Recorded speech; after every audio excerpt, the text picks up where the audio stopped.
tous, bonjour à chacun, bonjour à chacune.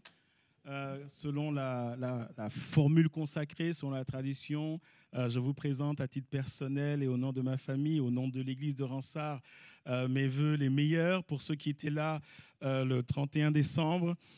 Nous avons vu ensemble combien il était important d'entrer dans cette année comme le Seigneur a instruit Josué, en étant fortifié, en prenant courage et en nous attendant au Seigneur chaque jour. Amen. Je vais en particulier accueillir peut-être ceux qui sont là pour la première fois. Je vois des visages qui étaient à l'étranger et qui sont là ce matin. Soyez chacun et chacune accueillis dans la présence du Seigneur. Amen. Est-ce que je suis le seul à être rempli de joie ce matin ? Est-ce que je suis le seul à être rempli de joie ce matin ? Vous avez sommeil ? Alléluia. Alléluia. Le Seigneur est bon. Alléluia. J'ai presque envie de vous faire lever pour qu'on parte pour un temps de louange, mais je crois que vous m'aimerez moins après ça.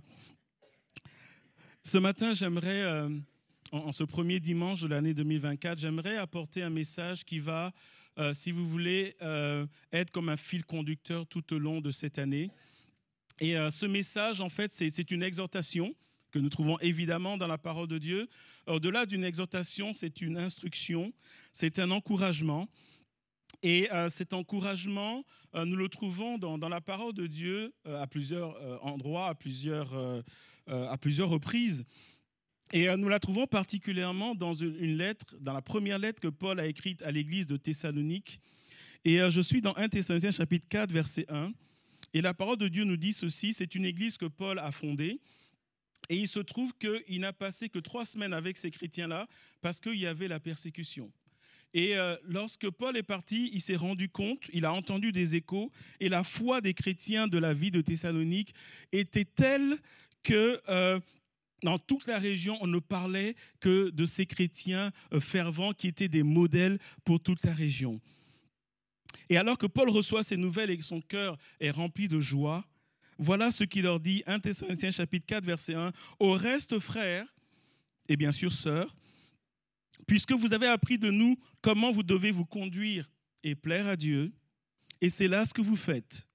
Nous vous prions et nous vous conjurons, et permettez-moi de dire, nous vous encourageons, nous vous exhortons au nom du Seigneur Jésus, de marcher à cet égard de progrès en progrès. » Paul leur écrit une lettre et il leur dit, c'est tellement important dans la foi de chercher à plaire à Dieu, de vivre avec le Seigneur, de marcher avec lui, mais de le faire de manière progressive, de grandir dans la marche avec le Seigneur en recherchant à lui plaire. Et lorsque nous ouvrons la lettre qu'il a écrite à l'église que vous trouvez dans la ville de Colosse, une ville où il n'a pas été, mais il a entendu parler des chrétiens qui se trouvaient là-bas, nous remarquons qu'il leur dit plus ou moins la même chose. Colossiens chapitre 1, versets 9 à 10 dit ceci. « C'est pour cela que nous aussi, depuis le jour où nous en avons été informés, nous ne cessons de prier Dieu pour vous et de demander que vous soyez remplis de la connaissance de sa volonté en toute sagesse et intelligence spirituelle. » Pourquoi ? Pour marcher, pour vivre d'une manière digne du Seigneur et lui être entièrement agréable, ou si vous voulez, pour lui plaire. Portant des fruits en toutes sortes de bonnes œuvres et croissant par la connaissance de Dieu. Encore une fois, nous trouvons une église qui grandit, dont le témoignage, il est vivant. Et lorsque Paul leur écrit, il dit « Je prie pour vous, je me mets à genoux, je crie à Dieu pour vous ». Et ce qu'il demande, c'est qu'ils grandissent dans la connaissance de Dieu. Dans quel but ? Pour marcher, pour vivre d'une manière digne du Seigneur et lui être entièrement agréable, portant des fruits en toutes sortes de bonnes œuvres et croissant par la connaissance de Dieu. Ce que Paul dit tant à l'église de Thessalonique, tant à l'église de Colosse, peut se résumer comme ceci, marcher avec Dieu et lui plaire. Et ce matin, je veux encourager l'Église à toujours rechercher à marcher avec Dieu et à toujours rechercher à plaire au Seigneur. Et pour cela, nous allons regarder à l'exemple d'un homme dans la Bible et nous allons voir qu'on dit peu de choses sur cet homme.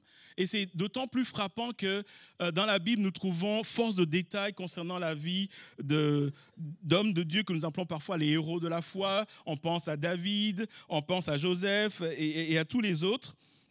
Mais nous allons voir que cet homme est un exemple pour nous aujourd'hui, encore en 2024, en ce qui concerne marcher avec Dieu et en ce qui concerne plaire au Seigneur. Et cet homme s'appelle Enoch. Nous sommes dans Genèse chapitre 5, versets 21 à 24. Et nous lisons ceci, alors que nous voulons voir comment ensemble nous pouvons marcher avec Dieu et surtout comment lui plaire. Nous allons voir ensemble ce matin et également dimanche prochain que marcher avec Dieu et lui plaire vont de pair. Les chrétiens, lorsqu'ils marchent avec Dieu, sont appelés à lui plaire. On ne peut pas plaire à Dieu lorsque on ne marche pas avec lui d'une certaine manière. Genèse chapitre 5, versets 21 à 24 nous dit « Enoch, âgé de 65 ans, donc on va dire dans le contexte 2024, il est à la retraite, il touche l'âge de la retraite, engendra Méthusélah. Enoch, après la naissance de Méthusélah, marcha avec Dieu 300 ans. » Bon, là, il a quand même dépassé la retraite. Et il engendra des fils et des filles. Verset 23. Tous les jours d'Enoch furent de 365 ans.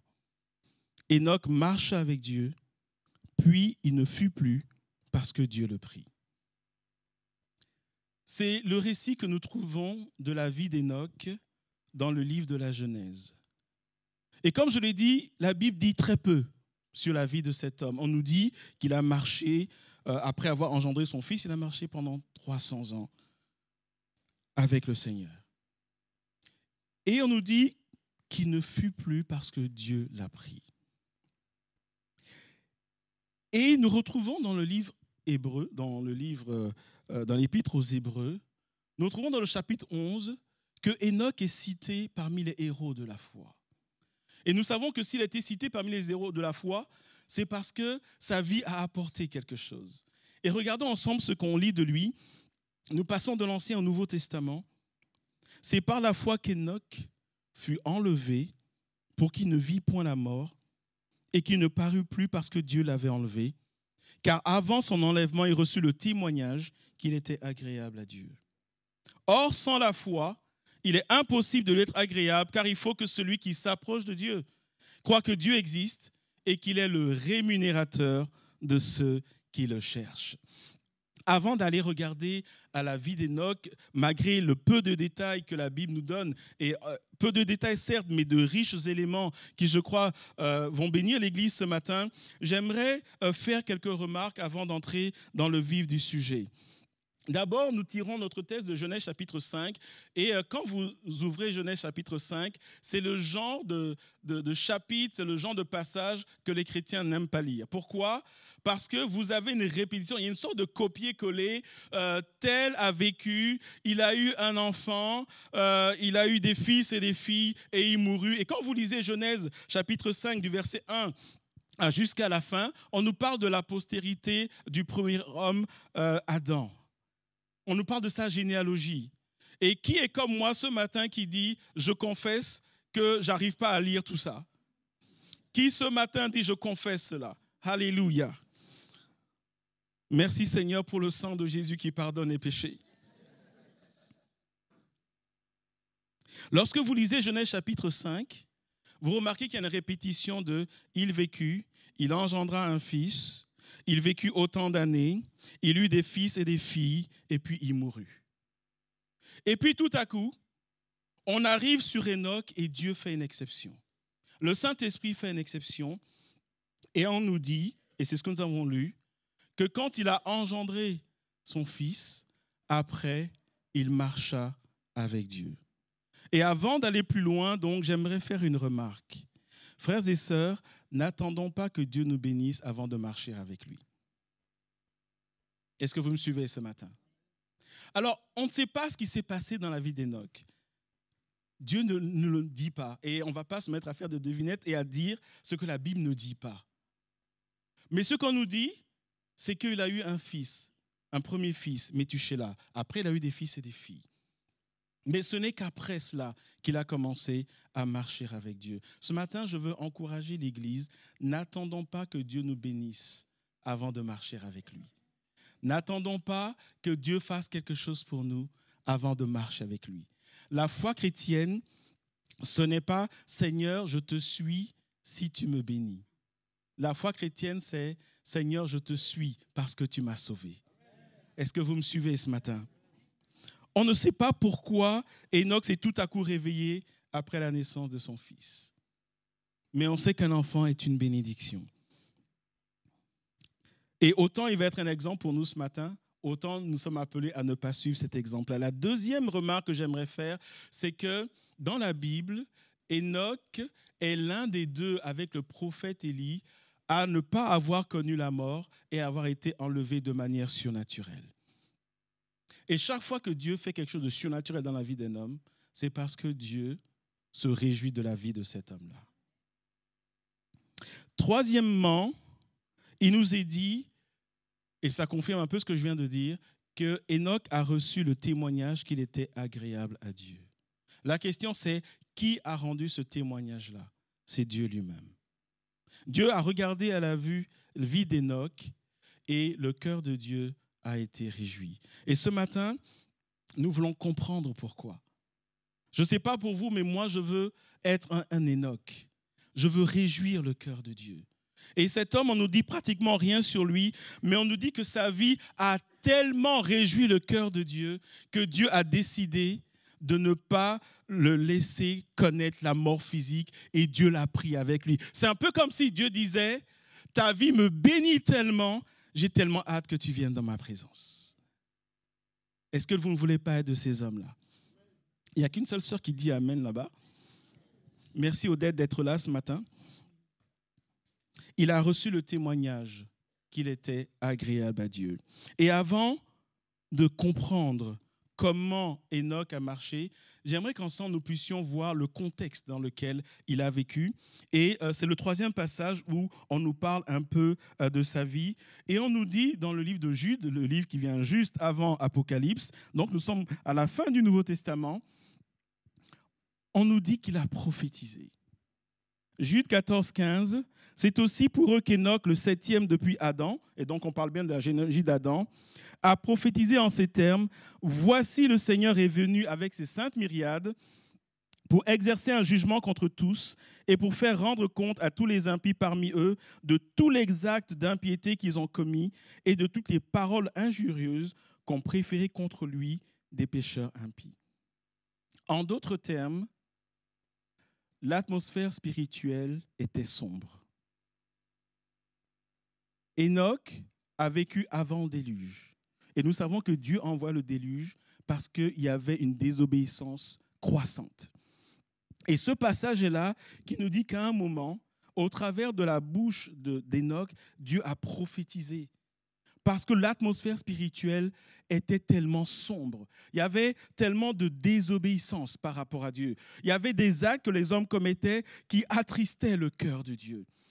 Et lorsque nous lisons ce passage, ce n'est pas sans nous rappeler ce que nous aussi nous vivons aujourd'hui et que nous pouvons trouver dans la Bible. Je suis dans 2 Timothée chapitre 3, versets 1 à 5, qui quelque part va mettre dans le contexte de la Bible et aussi dans le contexte 2024, le contexte dans lequel a marché Enoch.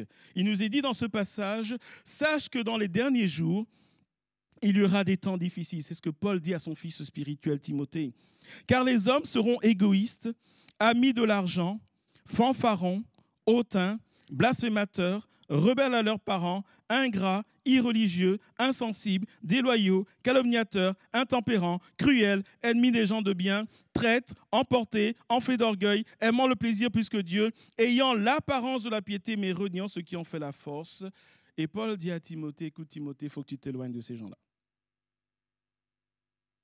Et quand vous regardez attentivement, c'est exactement ce que nous vivons aujourd'hui. Je ne vais pas reprendre tous ces termes-là. Mais regardez un peu la société dans laquelle nous sommes. Regardez un peu même l'état de l'Église. N'allons pas en dehors de l'Église, restons dans l'Église. On nous parle de personnes qui aiment le plaisir plus que Dieu. On nous parle de cruauté, on nous parle d'ennemis de gens de bien, on nous parle d'égoïsme, on nous parle de personnes orgueilleuses, de personnes hautaines. Et nous retrouvons ça partout dans notre société. Et c'est dans cette société que Enoch vivait. Et pourquoi il est important de le faire sortir? Parce que le message qu'Enoch nous donne ce matin, c'est arrêtons d'utiliser comme excuse que notre environnement est hostile à Dieu pour ne pas marcher avec Dieu. Est-ce que vous me suivez ce matin? Enoch vivait dans une société qui ne l'encourageait pas à marcher avec Dieu. Il y avait une pression spirituelle, il y avait une atmosphère spirituelle qui n'encourageait pas à marcher avec Dieu, tout comme aujourd'hui. Et c'est là où la vie d'Enoch peut être un exemple pour nous ce matin, parce que Enoch aurait pu, comme tous les autres, vivre son temps. Et c'est pour ça que par rapport à tous les autres, on nous dit ils ont vécu et ils sont morts. Mais à un moment, on s'arrête sur la vie d'Enoch. Tous vivaient dans la même époque, avant le déluge. Mais Enoch n'a pas cherché d'excuses. Et Enoch n'a pas dit « tout le monde fait ça, je fais ça aussi ». Et nous allons voir dans ce message qu'Enoch a pris une décision. Et permettez-moi de le dire comme ceci, dans cette noirceur, Enoch a choisi d'être la lumière. Tout comme la Bible nous dit dans Matthieu chapitre 5, versets 14 à 16, vous êtes la lumière du monde. Église de Rensart, chrétiens de Rensart, vous êtes la lumière du monde, dit le Seigneur. Une ville située sur une montagne ne peut être cachée et on n'allume pas une lampe pour la mettre sur le boisseau, mais on la met sur le chandelier et elle éclaire tous ceux qui sont dans la maison. Verset 16, que votre lumière luise ainsi devant les hommes, afin qu'ils voient vos bonnes œuvres et qu'ils glorifient votre Père qui est dans les cieux. C'est exactement ce que Enoch a fait. Enoch a grandi, il a marché, il a vécu dans un environnement hostile à Dieu. Mais il a choisi de se lever et d'être la lumière. Et pour ceux peut-être qui sont nouveaux dans cette église, sachez que ce verset, c'est la vision que Dieu a donnée à cette église. Dieu nous appelle à être la lumière du monde. Dieu nous appelle à tellement briller que des hommes et des femmes au travers de nos vies seront touchés par le Seigneur et connaîtront le salut. Ce que Enoch dit, c'est ceci: je ne veux pas être un thermomètre, je veux être un thermostat. Un thermostat fixe la température. Un thermomètre fluctue en fonction de l'environnement. Et Enoch ne fluctuait pas en fonction de l'environnement. Après la naissance de son fils, il s'est levé et il a marché avec Dieu jusqu'au bout. Et ce bout, ce n'est pas la mort physique, encore une fois, c'est Dieu qui a dit « Tu me bénis tellement, viens continuer et terminer avec moi. » Alléluia. Pourquoi Enoch était agréable à Dieu? Et c'est ce que nous allons voir ce matin. J'aimerais partager avec vous 3 points, dont le premier est la continuité de ce que je viens de dire. La première chose pour laquelle Enoch était agréable à Dieu, c'est parce qu'il avait pris position. Encore une fois, Genèse chapitre 5, verset 22, Enoch marcha avec Dieu 300 ans après la naissance de Métuséla et il eut des fils et des filles. Quand nous lisons ce passage, ce que nous devons comprendre, c'est qu'il y a eu sûrement des moments difficiles dans la vie d'Enoch. Il y a eu sûrement des épreuves. Mais quand vous lisez ce passage, il y a une sorte de linéarité. Ce passage dit qu'il n'a pas failli. Ce passage dit qu'il a été fidèle jusqu'au bout. Ce passage dit, à un moment donné, il a regardé son environnement, il a regardé à sa vie et il a dit, moi, je veux marcher avec Dieu. Peut-être qu'autour de moi, d'autres ne le font pas. Et pire, d'autres font exactement le contraire. Mais moi, je veux marcher avec Dieu. Enoch a pris position. Il a pris une position, il a fait un choix d'obéissance. Et c'est cette pensée que nous lisons dans le Nouveau Testament. Encore une fois, Paul écrit à quelqu'un, notamment à Tite, et il dit ceci dans Tite, chapitre 2, versets 11 à 14. « Car la grâce de Dieu, source de salut pour tous les hommes, a été manifestée. Elle nous enseigne à renoncer à l'impiété et aux convoitises mondaines. » Et je vais m'arrêter là. Ce passage dit, entre autres, que quand nous donnons notre vie au Seigneur, ce que Dieu a fait pour nous nous instruit à dire ceci: les convoitises vont venir, mais je fais le choix de renoncer. C'est exactement ce que Enoch a fait. il a fait le choix de renoncer à toute invitation à faire comme les autres qui étaient loin de Dieu. Continuons ce passage. À renoncer à l'impiété et aux convoitises mondaines et à vivre dans le siècle présent. De quelle manière? Selon la sagesse, la justice et la piété. Exactement la marche et la décision d'Enoch. En attendant la bienheureuse espérance et la manifestation de la gloire du grand Dieu et de notre Sauveur Jésus-Christ, qui s'est donné lui-même pour nous, afin de nous racheter de toute iniquité et de se faire un peuple qui lui appartienne, purifié par lui et zélé pour les bonnes œuvres. Les mêmes œuvres dont nous avons parlé dans Matthieu chapitre 5. S'il m'était permis de résumer ce passage dit, dans ce monde, et si vous êtes avec moi dans ce monde, il y a des convoitises qui sont là, exact? Et s'il y a quelqu'un ici qui ne subit pas de convoitises? Ce passage dit les convoitises et les invitations seront là. On va être matraqué, mais il y a une position spirituelle, le renoncement. Ça, je dis non. Ça, je dis non parce que ça ne glorifie pas Dieu. Ça, je dis non, ça ne glorifie pas Dieu. Et le renoncement doit être suivi du choix de marcher dans ce que la Bible appelle une vie de sanctification. Et c'est exactement ce que Enoch a fait. Enoch a pris position et il a renoncé à toutes les invitations qui ont été les siennes. Imaginez, nous avons lu l'atmosphère et l'environnement dans lequel il vivait. On peut aisément imaginer que parfois, et c'est ce que nous vivons aujourd'hui, mais viens, ça fait rien. Dieu comprendra. C'est pas grave. Enoch a vécu ces choses. Certainement. Parce qu'on peut comprendre que quand on nous dit qu'il a vécu et marché pendant 300 ans, il n'était pas statique pendant 300 ans, on le comprend. En tout cas, il a eu le temps d'avoir des enfants, donc il n'était pas à ne rien faire.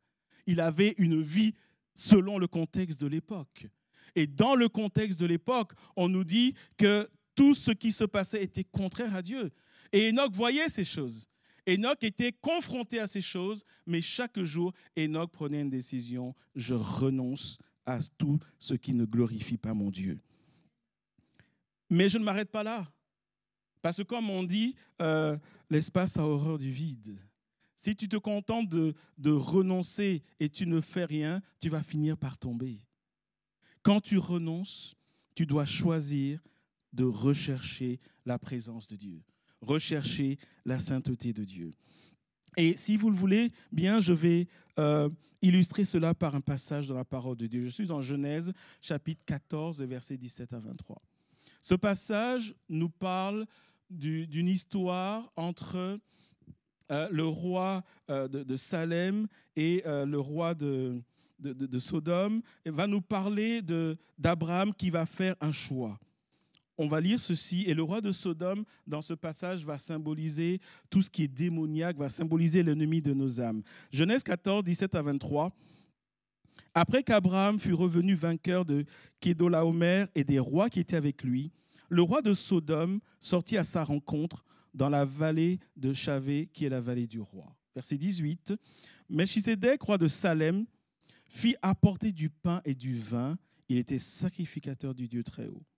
Il bénit Abraham et dit, « Béni soit Abraham par le Dieu Très-Haut, maître du ciel et de la terre. » Verset 20, « Béni soit le Dieu Très-Haut qui a livré tes ennemis entre tes mains. » Et Abraham lui donna la dîme de tout.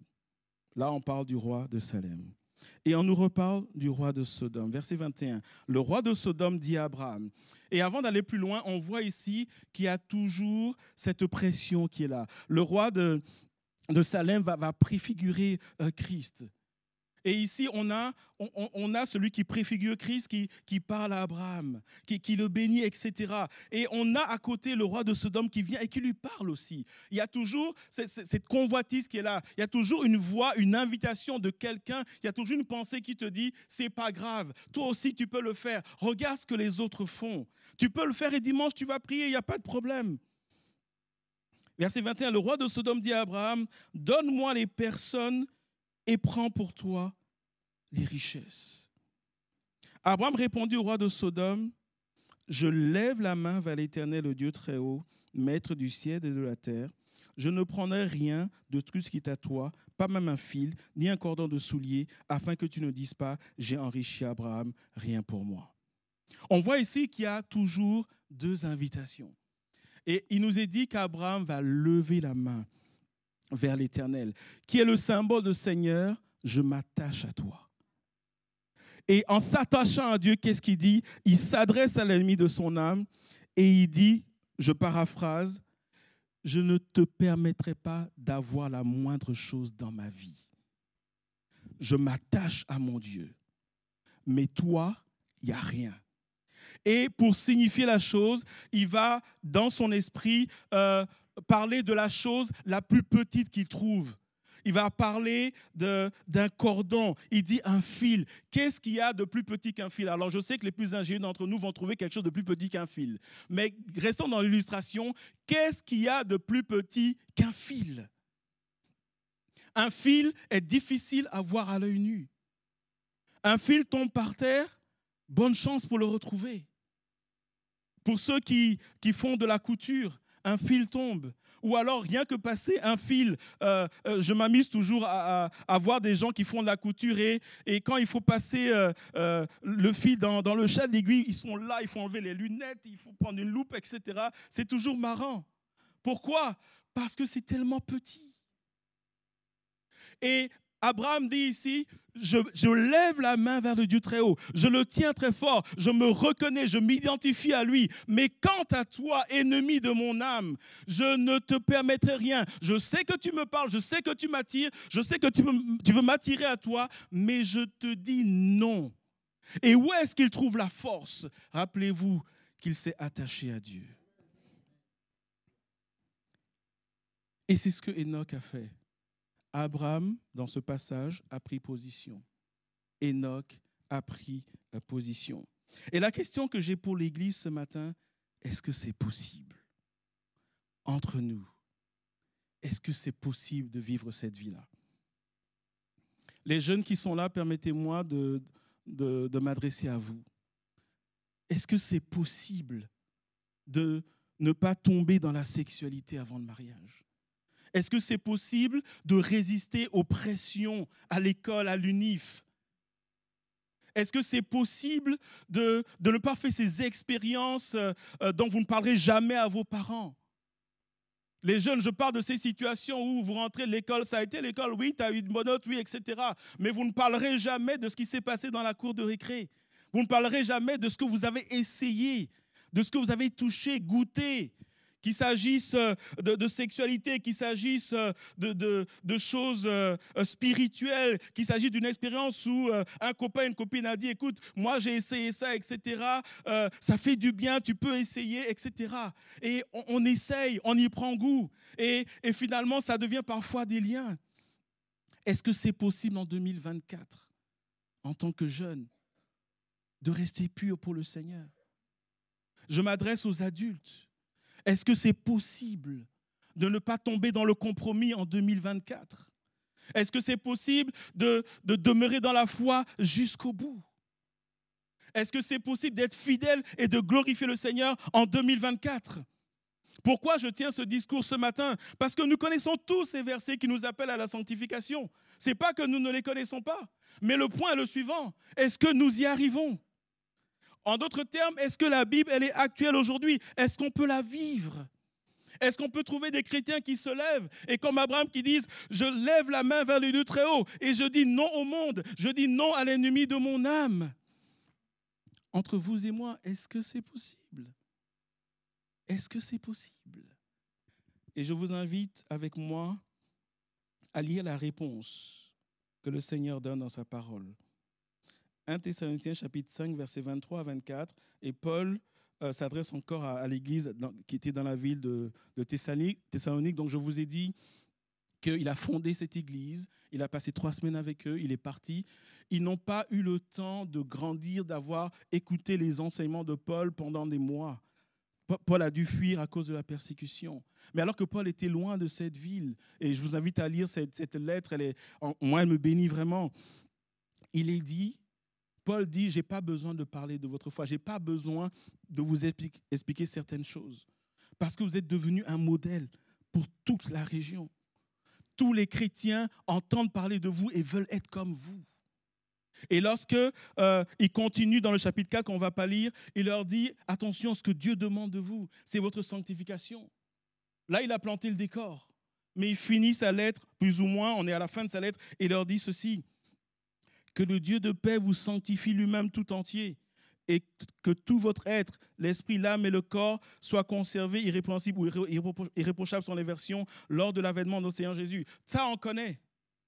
Ça, c'est ce qu'on dit, que Dieu te garde. Ça, c'est un vœu pieux. Ça, on est tous d'accord là-dessus.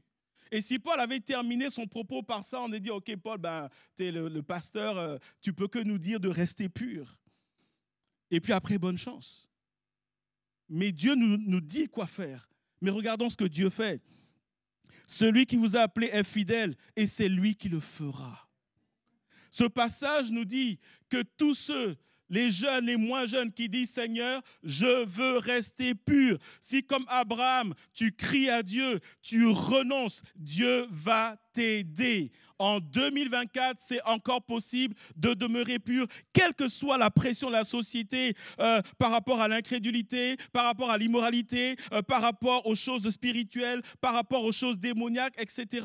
Aujourd'hui, nous vivons une époque où les chrétiens baissent les bras, mais comme si leur Dieu était incapable. Mais Dieu te dit ce matin, moi qui t'appelle à faire cela, je vais t'aider. Alléluia, je vais t'aider. Est-ce qu'il y a dans l'église ce matin quelqu'un qui dit « je veux rester pur » ? Est-ce qu'il y a un jeune qui dit « c'est chaud à l'école, c'est chaud à l'UNIF, mais je veux rester pur ». Je veux qu'il entende ce matin que Dieu de son saint trône a dit « je vais t'aider ». Si tu veux rester pur, je vais t'aider. Et vous savez quoi ? Je peux arrêter mon message là-dessus parce que c'est un message important pour l'église aujourd'hui.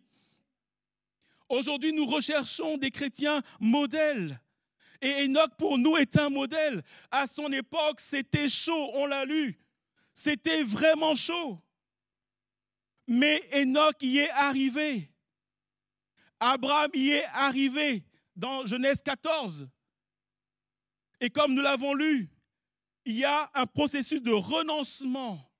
Mais il y a une démarche à faire une proximité avec Dieu. Aujourd'hui, c'est possible. Et en fait, lorsqu'on parle de la marche de Enoch, s'il m'était permis de résumer ou d'illustrer, voilà de quoi il s'agit dans le contexte 2024. Et c'est ce que nous vivons tous les jours, vous et moi. Chaque jour, nous sommes appelés à faire des choix. Exact. La question c'est, es-tu dans l'obéissance ou es-tu dans la compromission ? Aujourd'hui, chacun de nous sommes appelés à faire des choix. Demain, jusqu'à ce que Jésus revienne ou jusqu'à ce que nous mourions, nous serons appelés à faire des choix. Mais lorsque nous lisons la vie d'Enoch, il y a cette linéarité qui est là, qui nous montre que à chaque fois, tout comme tout être humain, il a dû faire des choix, mais il a toujours fait le choix qui était dans le sens de Dieu. Et ces choix bénissaient tellement Dieu que Dieu a dit encore une fois, écoute, arrête de perdre du temps sur la terre, viens dans ma présence. Alléluia. Et de manière prophétique, dans Genèse, au travers de la vie d'Enoch, on nous parle de l'enlèvement. Où la Bible dit que ceux qui demeureront fidèles, et bien sûr qui seront vivants à ce moment-là, seront élevés dans les nuées. Ceux qui vont nous précéder dans la mort physique vont nous précéder à la rencontre du Seigneur dans les airs. C'est ce que la vie d'Enoch nous dit. La vie d'Enoch nous dit que ce n'est pas venir à l'église et lire quelques versets la semaine qui est le plus important. Ça, c'est bien. Mais après, il y a la vie de tous les jours. Il y a les choix à chaque instant. Et comme Enoch, et ce matin, j'ai envie de dire, Enoch est en train de nous dire, fais les choix qui vont dans le sens de Dieu. Et quand tu commences à être faible, accroche-toi à Dieu, parce que Dieu a dit, je ne vais pas te laisser tomber dans ce combat-là. Je vais relire 1 Thessaloniciens chapitre 5, versets 23-24, que le Dieu de paix vous sanctifie lui-même tout entier. que tout votre être, votre esprit, l'âme et le corps, Dieu veut s'occuper de ton esprit, de ton âme et de ton corps, soit conservé irrépréhensible lors de l'avènement de notre Seigneur Jésus. Celui qui vous a appelé, celui qui vous a racheté, celui qui vous a sauvé, il est fidèle. Et vous savez, si on avait mis un point là-bas, on aurait dit, d'accord, il est fidèle. Et après, et pratiquement, qu'est-ce qui se passe? Qu'est-ce qui se passe dans ma vie? Et c'est lui qui le fera. Et on a chanté ce matin, il fera. Il fera. Pourquoi est-ce que Dieu est capable de nous tenir dans la voie qui mène au ciel? Parce qu'il a la toute-puissance. Parce qu'il n'y a personne qui peut l'égaler. Et ça, c'est notre Dieu. Et ça, c'est notre Dieu. La deuxième raison pour laquelle Enoch a été agréable à Dieu, c'est parce qu'il avait une communion avec Dieu. Nous lisons toujours dans Genèse chapitre 5, le verset 22, « Enoch marcha avec Dieu 300 ans après la naissance de Métuséla, et lui des fils et des filles. » Dans cette expression, Enoch marcha avec Dieu, on a l'image de deux personnes qui marchent ensemble. La Bible dit dans Amos chapitre 3, verset 3, deux hommes, et c'est une forme interrogative, une forme de question, deux hommes marchent-ils ensemble sans en être convenus? D'autres versions disent, est-ce que deux hommes peuvent marcher ensemble s'ils ne se sont pas auparavant mis d'accord? En d'autres termes, lorsqu'il nous est dit que Enoch marcha avec Dieu, ça veut dire qu'il y avait une intimité avec Dieu. Ça veut dire que lui et Dieu marchaient d'un même pas. C'est ce que ce passage veut dire. Et Amos, bien à propos, nous rappelle que dans un couple, si vous n'êtes pas d'accord sur l'éducation des enfants, ça ne marchera pas. Ceux qui sont mariés savent de quoi je parle.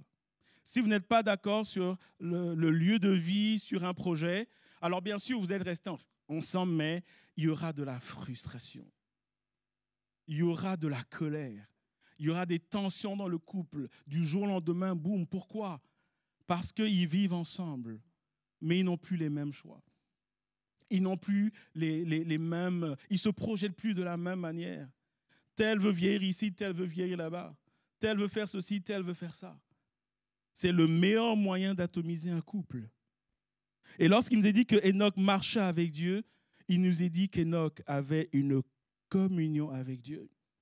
Et vous savez, le point que j'aimerais faire sortir ici, c'est souvent nous avons une communion avec Dieu qui dure quelques semaines. Je vous mets au défi d'avoir une communion avec Dieu pendant 300 ans. Bon, je vous rassure, vous allez mourir avant. Mais est-ce que nous saisissons la portée spirituelle? Enoch ne faisait pas semblant. Sa vie était consacrée à Dieu. Et d'ailleurs, le nom Enoch signifie consacré. Sa vie était consacrée à Dieu. Enoch marchait continuellement avec Dieu, jusqu'au bout. Dans le contexte 2024, est-ce que ça veut dire que lui, il priait forcément tous les jours, il lisait la Bible tous les jours? Dans ce contexte 2024, je ne pense pas. Il peut arriver qu'aujourd'hui ou demain, je ne lise pas la Bible. Ça ne veut pas dire qu'il faut sortir d'ici en disant le pasteur a dit tu peux ne pas lire la Bible. Ce n'est pas ce que j'ai dit. Mais je suis en train de dire que oui, parfois, il y a des journées sans, mais la place du Seigneur dans notre cœur, elle demeure. Et c'est ce que Enoch veut nous enseigner ce matin. Enoch a soumis ses rêves, ses ambitions, ses choix à la volonté de Dieu. Enoch a vécu en obéissance à la parole de Dieu. Enoch a donné la première place à Dieu dans sa vie. Dit de manière simple, dans le contexte 2024, Jésus était au centre de la vie de cet homme. Est-ce que Jésus est au centre de ta vie? C'est ça la question. As-tu une communion avec Dieu? Je ne parle pas du fait que tu as vécu un bon moment pendant le culte, tu as vécu un bon moment pendant un camp, tu as vécu un bon moment à la réunion des jeunes, et puis après, plus rien. Et puis après, plus rien. Je parle de ces moments où tu vis quelque chose et ça continue. Ça continue un jour, ça continue une semaine, ça continue un mois, ça continue un an, ça continue 2 ans, 5 ans, 10 ans. Ça continue, ça continue. Pourquoi? Parce que ton désir et d'être attaché à Dieu. Et enfin, pourquoi est-ce que Enoch était agréable à Dieu? Parce que Enoch marchait par la foi. Hébreux chapitre 11, versets 5 à 6, je vais le relire. C'est par la foi qu'Enoch fut enlevé pour qu'il ne vit point la mort et qu'il ne parut plus parce que Dieu l'avait enlevé, car avant son enlèvement, il avait reçu le témoignage qu'il était agréable à Dieu. Avant de lire le verset 6, c'est Dieu qui dit que Enoch lui est agréable. Ce n'est pas Enoch qui a dit « je suis agréable à Dieu ». Ce n'est pas quelqu'un qui est venu dire « Enoch, je crois que Dieu te kiffe bien ». C'est Dieu qui a dit « moi je kiffe Enoch ». Est-ce que vous me suivez ce matin? Il a reçu le témoignage qui est venu de Dieu lui-même. Il nous est dit, celui dans le verset 6, « Or, sans la foi, il est impossible de lui être agréable, car il faut que celui qui s'approche de Dieu croit que Dieu existe et qu'il est le rémunérateur de ceux qui le cherchent. » En d'autres termes, Enoch a réjoui le cœur de Dieu parce que Enoch marchait par la foi. Tu ne peux pas réjouir le cœur de Dieu si tu ne marches pas par la foi. Et le verset 6 est une forme que la Bible utilise assez rarement, mais précisément. Or, sans la foi, il est impossible d'être agréable. C'est une manière de dire, tu peux tout faire. Tu peux être qui tu veux. Ton père peut s'appeler qui il veut. Tu peux avoir de l'argent, tu peux avoir tout ce que tu veux. Tu peux avoir les diplômes, tu peux être qui tu veux. Mais si tu n'as pas la foi, tu ne peux pas être agréable à Dieu. Et en soi, nous sommes tous sur le même pied d'égalité. Et c'est une autre manière de dire que ce que Dieu veut voir dans ton cœur, au-delà de l'amour, au-delà de la fidélité par rapport à lui, Dieu recherche une église, Dieu recherche des chrétiens qui marchent par la foi. Alors, qu'est-ce que ça veut dire la foi? Et avant d'en parler, une autre manière de dire, c'est que ce qui touche le cœur de Dieu, c'est la foi. Parce que si la vie d'Enoch était agréable à Dieu, parce qu'il marchait par la foi, ça veut dire que le cœur de Dieu était touché. Le cœur de Dieu est touché par quelqu'un qui marche par la foi. Qu'est-ce que la foi dans ce passage, dans ce contexte? Plutôt qu'une définition, on nous parle d'une manière de faire. Il faut que celui qui s'approche de Dieu croit que Dieu existe. Quand on lit ça, on a envie de dire, mais on sait tous que Dieu existe. La preuve, on vient dimanche à l'église. Que signifie dans ce contexte que Dieu existe? Dans ce contexte, Dieu existe signifie qu'on saisit Dieu comme il est. On marche avec lui en le voyant comme il est, dans sa grandeur, dans sa puissance, dans sa sainteté, dans son infinie grandeur. On se soucie de lui, on le recherche. Et cela nous amène naturellement à ceci, il est dit, et qu'il est le rémunérateur de ceux qui le cherchent. Sous-entendu, si Dieu est une réalité pour nous, nous recherchons sa présence. Celui qui marche par la foi, c'est celui qui cherche la présence de Dieu. Et pratiquement, comment pouvons-nous le vivre? J'aimerais vous partager une illustration qu'on trouve dans le Nouveau Testament, dans Matthieu. Matthieu chapitre 6, verset 6 dit « Mais quand tu pries, entre dans ta chambre, ferme ta porte et prie ton Père qui est là dans le lieu secret, et ton Père qui voit dans le secret te le rendra. » La fin du verset, « Et ton Père qui voit dans le secret te le rendra », nous traduit quand il est dit « Il est le rémunérateur de ceux qui le cherchent ». La question c'est, qu'est-ce qui peut pousser quelqu'un à entrer dans sa chambre, fermer la porte et commencer à prier Dieu? La seule chose qui le pousse à faire ça, c'est parce qu'il sait que Dieu existe, que Dieu est grand, que Dieu est vivant, que Dieu se soucie de lui, que Dieu a des plans pour lui. Personne ne va prier s'il ne s'attend à vivre quelque chose avec le Seigneur. Et lorsqu'il nous est dit que sans la foi, il est impossible d'être agréable, il faut que ceux qui s'approchent de Dieu croient qu'il existe et qu'il est le rémunérateur de ceux qui le cherchent. C'est une invitation à venir dans la puissance de Dieu et à vivre une présence palpable avec notre Seigneur. Quelqu'un qui marche de cette manière marche par la foi parce qu'il a confiance en Dieu. Est-ce que vous avez confiance en Dieu ce matin? Je sais qu'on a tous confiance quand on a de gros besoins, mais je parle de la confiance avec ou sans besoin. Comment vivre cette foi? Et je vais vers la fin de mon message. Une manière simple, mais tellement négligée par les chrétiens. Romains chapitre 10, verset 17 dit, « La foi vient de ce qu'on entend, et ce qu'on entend vient de la parole de Christ. » En d'autres termes, quand tu prends la parole de Dieu, quand tu prends le temps de lire ce qui est écrit dans la parole, et quand tu dis, Seigneur, tu as dit ceci, je le fais, quand tu le fais, Dieu se manifeste. Quand Dieu se manifeste, tu es encouragé, ta foi grandit. Et qu'est-ce que tu fais? Quand tu lis d'autres passages, tu fais exactement comme Dieu a dit. Quand tu fais comme Dieu a dit, Dieu te bénit. Quand Dieu te bénit, tu continues à faire comme il a dit. Et quand tu fais comme il a dit, Dieu te bénit et ta foi grandit. C'est comme ça qu'on grandit par la foi. Ce n'est pas quand on vous impose les mains qu'on grandit par la foi. Il y a plusieurs cas d'imposition des mains dans la Bible. Mais la foi n'est pas communiquée par l'imposition des mains. La foi, c'est « Tu existes, Seigneur. Tu as dit ceci. Je le fais. » Quand tu le fais, Dieu agit. Quand Dieu agit, tu es encouragé. Tu te dis « Waouh, ça marche ce truc. » Et quand tu lis le second verset, quand Dieu dit « Renonce à ça », avant, tu n'avais pas envie. Mais comme tu as vu qu'il a agi, tu renonces et Dieu agit. Et quand il a agi encore, tu dis, bon, il faut renoncer à 10 choses. Je renonce à tous les 10. Dieu te bénit. Quand Dieu te bénit, tu as envie de dire, Seigneur, dis-moi des autres choses auxquelles je dois renoncer parce que tu es vivant.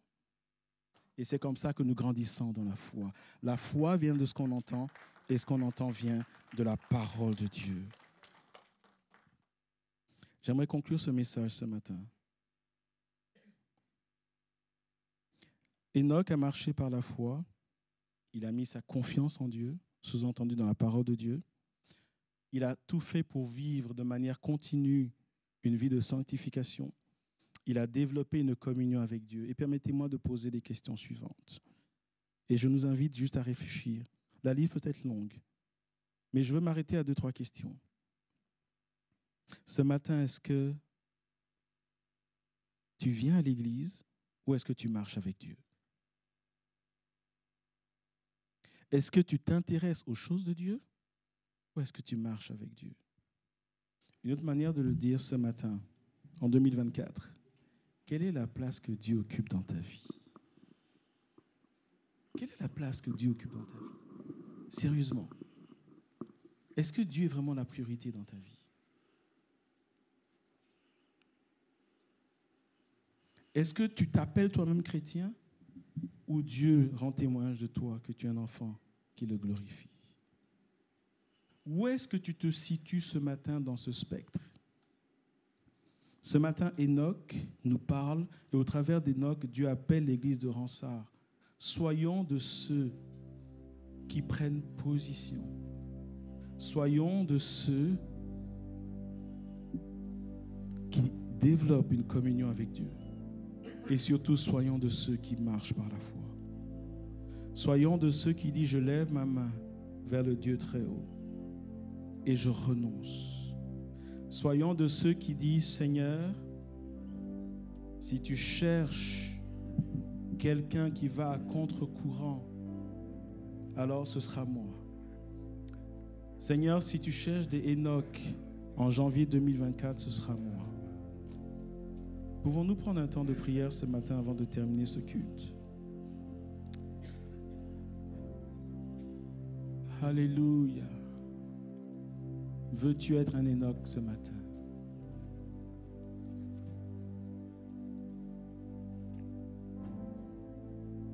Est-ce que ce matin, tu as envie de dire, parfois je renonce, parfois je renonce pas? Est-ce que ce matin, ta situation est une communion avec Dieu, ça me parle, mais ça ressemble plus à un lointain souvenir? Est-ce que ce matin, tu dis, marcher par la foi, je connais ces choses, mais je ne vis pas ces choses? Je l'ai dit en début de message, ce sera notre fil conducteur au cours de cette année. Le Seigneur veut lever une église qui marche avec lui, une église qui le glorifie, une église qui apporte la lumière dans les ténèbres. C'est alors que le monde saura que notre Dieu est vivant. Est-ce qu'il y a quelqu'un ici ce matin qui dit « Je veux repartir d'un bon pied » Est-ce qu'il y a quelqu'un ici ce matin qui dit, ce message c'était pour moi? Peu importe qui tu es, jeune, pas jeune, dans l'église depuis des années, peu importe. Si tu es là ce matin et tu dis, Seigneur, je veux me lever pour toi.